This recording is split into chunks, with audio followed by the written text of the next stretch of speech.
Hi everyone, and welcome to another marvelous video. We are familiar with the Elseworlds imprint from DC Comics, which was intended to allow creators to develop stories outside the restrictions of the continuity. Starting in 1989, the imprints introduced alternate versions of popular characters and scenarios, highlighting alternate possibilities. The stories were aimed at providing readers with a fresh perspective on the characters they were familiar with. These were labeled imaginary, and more like the DC counterpart of Marvel's What If, focusing on a single point of divergence from the regular continuity. These stories are also believed to be from alternate realities where the changes had taken place and affected the flow of destiny we are familiar with. The experiments gave birth to some awesome character alternatives, and in today's video, we will be talking about some of the awesome and ultra-powerful versions of the villains from the imprint. So, without any further delay, let us dive into our top 11 brutal and powerful Elseworld versions of DC villains. Before we go into our explanation, we have a very small request. If you like our content, please support us by subscribing to our channel.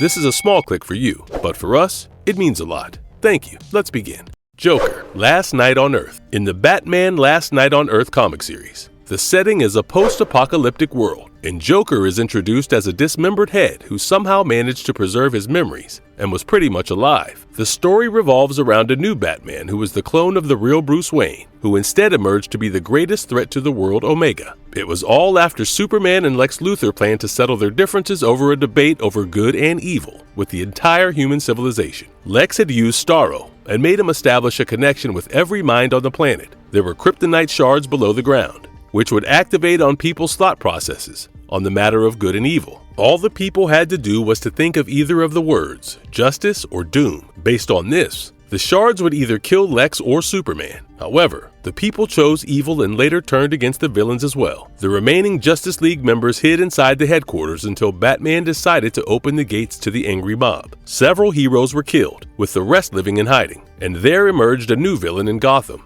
Omega. Although the evidence hinted Omega was a clone of Bruce Wayne, it was later revealed that it was the real Bruce Wayne. The story mainly focused on one of the clones who chose to fix the world and went on a mission to find answers. During this, he found Joker's head and carried it along. He was a criminal mastermind in Gotham until Omega gained control over the anti-life equation and laid waste to the entire planet. Although not much is known about what happened to the Joker, it was mentioned that the reason behind his existence as a head was all Alfred's doing. At some point, Alfred dismembered Joker, and by means unknown, kept his head alive. He had Toyman create a half-mile replica of Gotham underneath a scorching wasteland and kept Joker's head in the location as punishment. When Batman found his head and began carrying along, he turned into his advisor, serving as a guide. However, that came along with his insane jokes and slapstick humor, which were good on many occasions. Joker was later placed inside Tim Drake's robot suit, following which he adopted the alias of Robin. He was later killed by Omega, or the real Bruce Wayne.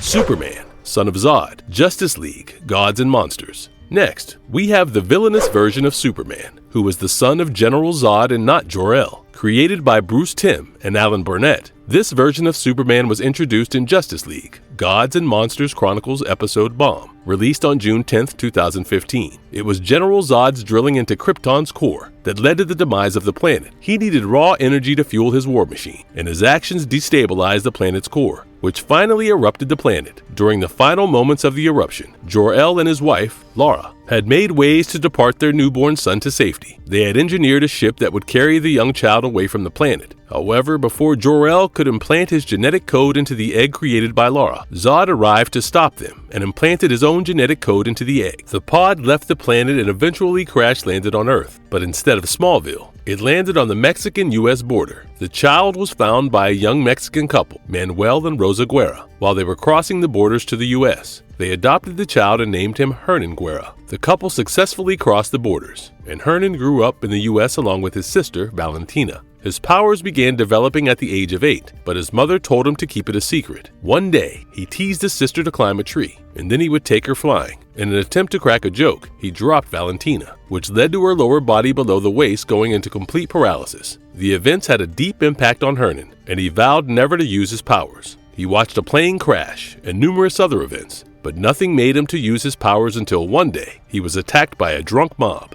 and he killed one of them with his heat vision. Later, when the sheriff arrived at their doorstep, he took them with ease before Valentina arrived and asked him to stop the violence. Hernan left his family and settled in Mexico in hopes of attaining peace. However, a drug lord, Juan Carlos Fuentes, sent his minions to kidnap the daughter of one of his enemies. As his men attacked the school where she was, Hernan arrived to rescue the children and killed many of his men with ease. He left Mexico and returned to his family to see that his mother had died of cancer and his sister happily married. Valentina advised Hernan to not fear his powers and to use them for the good. Hernan returned to Mexico to Juan, and calling himself Superman, he killed him with his heat vision. That's pretty much how Mexican Superman got started. We'd love to explore more on this guy, but that calls for a separate episode. Killer Croc, Batman, Reptilian. Next we have Killer Croc from 2021's Batman Reptilian limited series published under DC Black Label. Although the story revolved around the vicious deaths of several individuals, which were seemingly done by Killer Croc, the real culprit was rather his offspring. Waylon Jones or Killer Croc's story in the series was slightly different. In the early 70s, a plane carrying an experimental defoliant fell into the swamps of Tampa. The chemicals contaminated the local flora and fauna. The mammals infected developed the reptilian DNA in them. A new breed of species was created, but none of them survived for long except for Waylon Jones. Waylon grew up to be a criminal in Gotham and took the alias Killer Croc. One day, during the meeting amongst the villains, Killer Croc began discharging a pheromone similar to reptilian estrogen. The pheromones affected the villains and raised their stress levels. Soon, there was a massacre, and Killer Croc escaped. He went into the sewers and realized that he would be giving birth and needed a safe place. Soon, an offspring tore its way out of Croc's belly and began following the scent of estrogen, not being able to recognize Croc as his mother. Wherever he tracked it down, he found a costumed crook in his place and mauled them. Batman began investigating the matter, keeping Joker as one of the prime suspects in the deaths. Meanwhile, the offspring eventually encountered Croc and expected him to impregnate, but Croc denied it. Bizarre, I know. The creature was enraged at the denial, but before it could attack Croc, Batman arrived and lured the offspring by trapping a common criminal in his Batmobile. The creature followed the Batmobile into a secluded location in Gotham. Batman then ejected the criminal and detonated the Batmobile beside him. The offspring was knocked unconscious, and Batman called National Security, who arrived and took Croc and his offspring into a sealed lab for examination.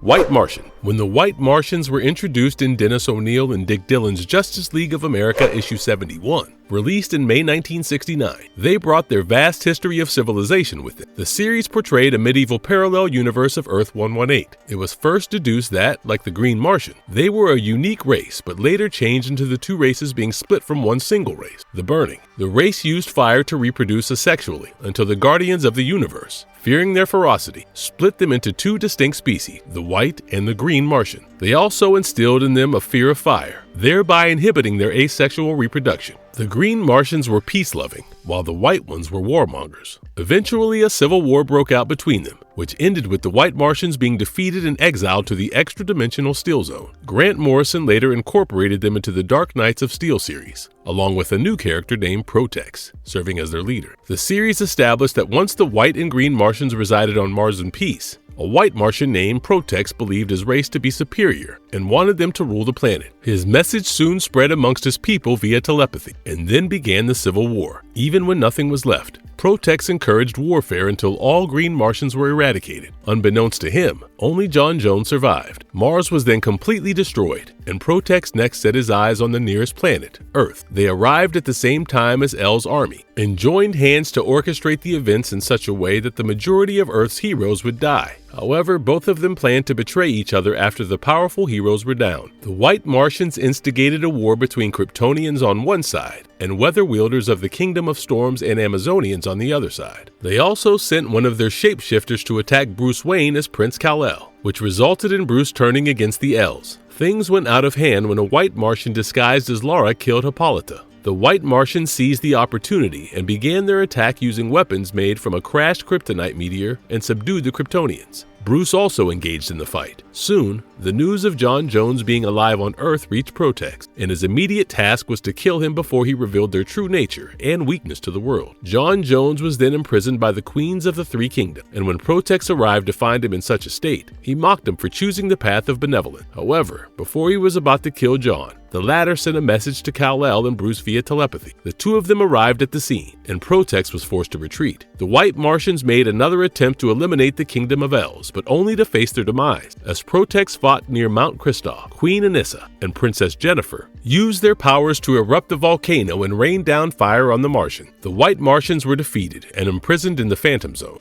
The Ultimate Riddle. The 1990s gave us the Batman and Judge Dredd team-ups in the series titled Batman/Judge Dredd. In one of the storylines, the two were up against Riddler. While tracking him down, both Batman and Judge Dredd were caught off guard and captured by Riddler. He set up a ploy so extensive that they were under the impression that an unknown villain had killed Riddler and imprisoned them. The illusions were so realistic that even Batman failed to identify them. Batman and Judge Dredd were placed in a war world-like battle royal where they faced numerous threats. It was towards the end when Batman realized that the villain was, in fact, Riddler in disguise. The appearance of the masked villain, who was actually Riddler, had an uncanny resemblance to Marvel's Doctor Strange.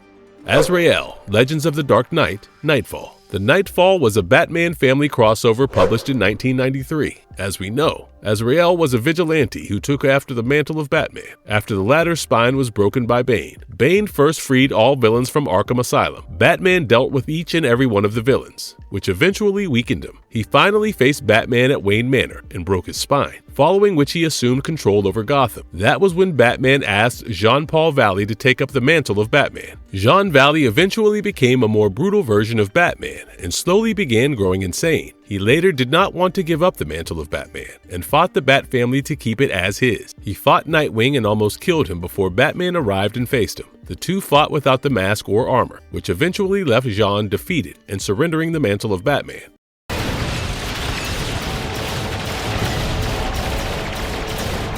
Amazo, Justice League Infinity. In the DC universe, Amazo was an android created by Professor Ivo. The android's unique ability was that he could replicate the powers and abilities of his opponents. In the comics, Amazo had many appearances in which he served as a formidable force against the Justice League. His looks changed, and so did the scientist's explanation for its creation. However, with all that said, DC Animated Universe gave the best version of the character so far. From a mindless robot, Amazo was shown to ascend to the level of gods. After imbibing the abilities of Martian Manhunter, when Amazo learned about Lex's plot to use him, he left Earth and amassed knowledge so divine that when he returned to Earth to seek revenge from Lex Luthor, his power levels were unfathomable, from defeating Superman to shifting Oa across dimensions. It was all a cakewalk for him. In Justice League Infinity, writers J.M. DeMatteis and James Tucker introduced another version of Amazo, known as Amazo 2, wreaking havoc in the multiverse. It was during the time Amazo traveled to the depths of space to find answers to his reason for existence. Following a voice speaking to him, he discovered a quantum vortex that took the form of a mirrored room. Amazo attacked the walls with all his might, which left a crack from where energy began leaking. The inner voice kept talking and asked Amazo to listen to his soul, to which Amazo replied that he never had one. Shutting down for a brief moment, Amazo reactivated, and his every action sent shockwaves throughout all realities and risked the complete destruction of all of existence. The Justice League also felt the disturbance, and Martian Manhunter discovered Amazo as the cause and sent the Justice League for him. Soon, a new being emerged, and it was none other than Amazo 2, an alternate version of Amazo from an alternate reality that fused with his anti-life equation. In this reality, he went on a rampage, destroying worlds before he arrived on Apokolips, and obtained the anti-life equation for himself. However, at the end of the series, Amazo destroyed Amazo 2, following which Batman and Wonder Woman used the life equation from within to recreate the multiverse. Lex Luthor once became the god of Apokolips. Created by Jeff Johns, Justice League, The Darkseid War was the penultimate story of the New 52, leading into DC Rebirth. The series revolved around the war between Darkseid and the Anti-Monitor, Metron, the being that has been observing reality on his Mobius chair. And when he met the Anti-Monitor, he tried making a deal with him. If the Anti-Monitor would stop destroying reality, he would give up the Mobius chair and make attempts to restore the Anti-Monitor to what he once was. However, the Anti-Monitor stated that he would be breaking the destruction cycle and first killing Darkseid. Eventually, the catastrophic fight took place, and it happened on Earth. The Justice League tried intervening only to be defeated easily by Darkseid's daughter, Grail. However, Metron arrived and teleported the Justice League to the Rock of Eternity to explain what was happening. However, they were yet to trust Metron, and when Wonder Woman removed him from his chair, Batman sat on it, becoming the god of knowledge. Meanwhile, Lena Luthor, the sister of Lex Luthor, used her mother box and sent Superman and Lex to Apokolips. The two arrived there and were soon greeted by large hordes of parademons. As the two fought, Lex realized that the air was killing Superman. In order to recharge his body, he dropped Superman into one of the fiery pits of Apokolips, thus transforming him into the god of strength. Superman left Apokolips, leaving Lex to die, and when he too fell into the fiery pits, he transformed into the god of Apokolips. Lex later fought alongside the Justice Gods against the Anti-Monitor.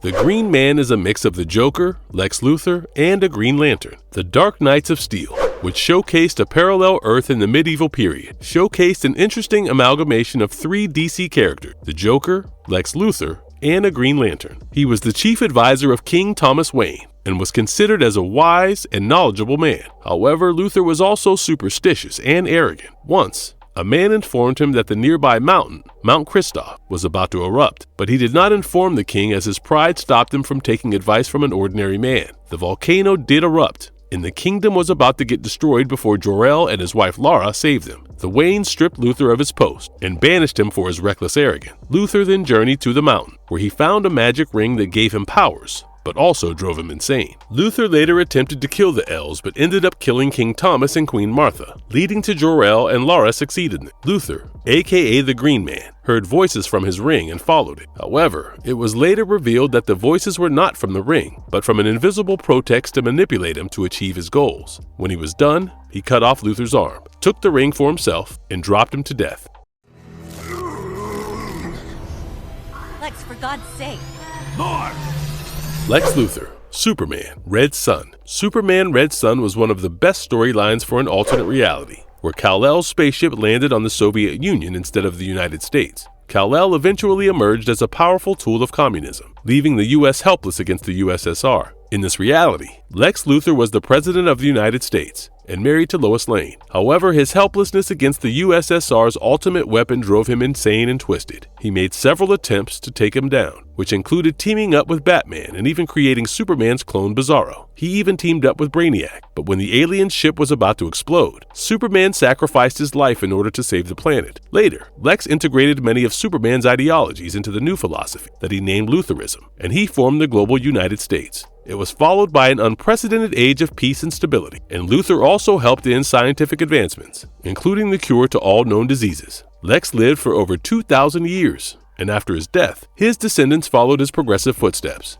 Two-Faced Batman/Tarzan, Claws of the Catwoman. Batman/Tarzan, Claws of the Catwoman was an Elseworld take that was set in the 1930s. Issues 1 and 2 showcase Finnegan Dent stealing artifacts of an African tribe. Written by Ron Mars, the story begins with Bruce Wayne opening a wing in Gotham Museum in memory of his parents, Thomas and Martha Wayne's wing. The director, Claude Rossett, introduced Bruce Wayne to the crowd and also to Finnegan Dent, the archaeologist who brought the exquisite artifacts to the wing. Finnegan thanked Bruce for funding his expedition and giving him the opportunity to serve. As an expression of gratitude, he gifted an exquisite knife to Bruce, but the latter denied it, stating that all of it was for the benefit of Gotham and not any personal gain. Bruce soon met another man, John Clayton, aka Lord Greystoke, aka Tarzan of the Apes. Later that night, Catwoman tried sneaking into the museum and stealing the artifacts. She was stopped by Bruce and Tarzan and revealed to be a female member of the tribe, from whom the artifacts were stolen by Finnegan Dent. All she was trying was to reclaim them. The trio was soon surrounded by Finnegan's henchmen, who were ordered to keep an eye on Tarzan.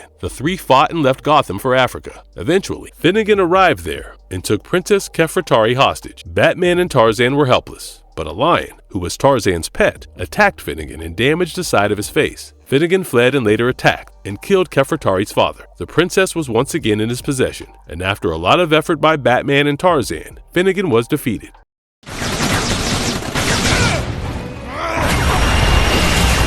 Marvelous verdict. So, we have finally come to the end of the video, and we hope you have liked our content. Alternate takes on characters are indeed exciting and are a beautiful opportunity for creators to explore their ideas. Both Marvel and DC have done a great deal of experimentation and brought in their creativity to entertain fans, and all we can hope is they continue their experimentation. With this, we will be concluding today's video, and stay tuned for the next Marvelous video. And if you liked our content, don't forget to leave a like and subscribe to us if you haven't already. Have a good one, and be safe. Thanks everyone.